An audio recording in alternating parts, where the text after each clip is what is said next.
Aston Martin Executive Chairman Lawrence Stroll was in an upbeat mood at the Financial Times Future of the Car Summit in London this week, officially announcing the Storied British automaker would be launching 8 new cars over the next 24 months. The first of these, the replacement for the DB11 Sports Coupe, will be revealed on May 24th. What the new lineup won't include, however, is the mid-engine Aston Martin Vanquish, a concept of which was shown at the 2019 Geneva show. The mid-engine Vanquish was conceived by former Aston Martin CEO Andy Palmer to compete with mainstream mid-engine supercars from Ferrari, Lamborghini, and McLaren. Unlike the mind-melting Valkyria hypercar and the closely related Valhalla, which will share elements of the mid-engine Valkyrie's carbon fiber structure, and will have a 937 horsepower hybrid powertrain based around a mid-mounted flat-plane crank version of the Mercedes-AMG 4.0-liter twin-turbo V8. The Vanquish was intended to be an ongoing production car, not a limited volume model. The mid-engine Vanquish would therefore have gone head-to-head with Ferrari's 296 GTB, the successor to Lamborghini's Huracan, and McLaren's new 750S, both in terms of performance and pricing.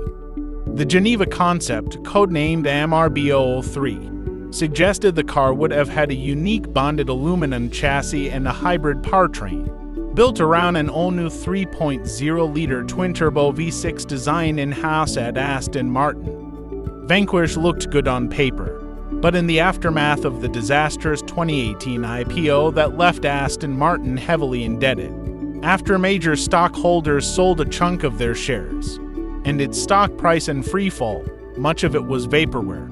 The V6 engine was just a concept when I arrived, said former AM boss Tobias Mowers. Hired by Stroll as CEO after the syndicate of investors he led snapped up almost 17% of the company in early 2020, bringing it to production would have cost tens of millions of dollars. If the engine had been ready, then for sure I would have moved on it, but it was not. Mowers, who left Aston a year ago, dumped the V6 in favor of the proven and versatile AMG-sourced 4.0-liter V8. But even packaging that engine in a bespoke new chassis to create a mid-engine Vanquish would have been too costly for a company that had lost the equivalent of $140 million before tax in the first 3 months of 2022. Stroll says, Aston Martin will now focus on the front-engine sports cars that are the core of the brand, along with adding variants of the DBX SUV, which he says now has a 25% share of the luxury high-performance SUV segment, and sales of which were up 40%.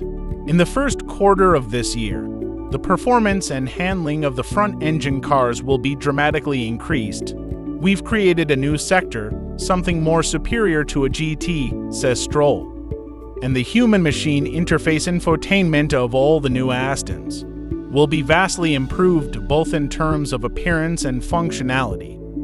The Valhalla will ultimately come in many variants, not just the one we've introduced, says Stroll, and it will form a part of the Aston Martin lineup for several years to come, with a total volume of 999 cars.